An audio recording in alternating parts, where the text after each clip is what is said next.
దేశంలో కార్మికుల సామాజిక భద్రతను పెంచేందుకు మోదీ ప్రభుత్వం పథకాలు సిద్ధం చేస్తోంది. నెలవారీ వేతన పరిమితిని రెట్టింపు చేసేందుకు సన్నాహాలు జరుగుతున్నాయి. ప్రస్తుతం ప్రావిడెంట్ ఫండ్ పథకంలో చేరడానికి కనీస వేతన పరిమితి 15,000 అని తెలిసింది. అయితే 30,000కు పెంచే ఆలోచనలో కేంద్ర ప్రభుత్వం ఉన్నట్లు తెలుస్తోంది. ఉద్యోగుల స్టేట్ ఇన్సూరెన్స్ కార్పొరేషన్ జీతం పరిమితినితో సమానంగా చేయాలని లక్ష్యంగా పెట్టుకుంది. ఇందులో భాగంగా ఇటీవల సెంట్రల్ బోర్డ్ ఆఫ్ ట్రస్టీలు సమావేశం నిర్వహించి పలు అంశాలపై చర్చించారు. వచ్చే ఏడాది ఫిబ్రవరిలో దీనిపై స్పష్టమైన నిర్ణయం వెలువడనుందని సమాచారం.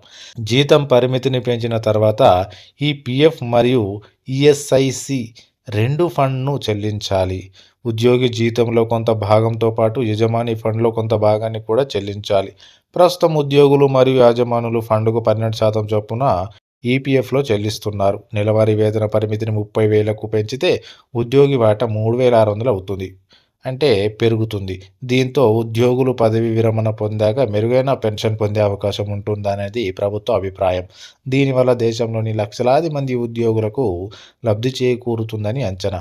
కాగా కేంద్ర ప్రభుత్వం 2014లో ఈపీఎఫ్ పరిమితిని మార్చిన సంగతి తెలిసిందే. అప్పటికి 6,500 ఈపీఎఫ్ పరిమితిని 15,000కు పెంచుతూ నిర్ణయం తీసుకున్నారు. దీనితో పాటు 15,000 కంటే ఎక్కువ జీతం ఉన్న ఉద్యోగులు ఖచ్చితంగా ఈపీఎఫ్ని ఎంచుకోవాలి. అయితే ఇప్పుడు పరిమితి పెంచితే మరింత మంది సభ్యులుగా చేరుతారని భావిస్తున్నారు. కేంద్ర ప్రభుత్వ పథకం అమలైతే ఈపీఎఫ్ కింద వచ్చే కొత్త ఉద్యోగుల వేతన విధానంలో మార్పు కూడా రానుంది.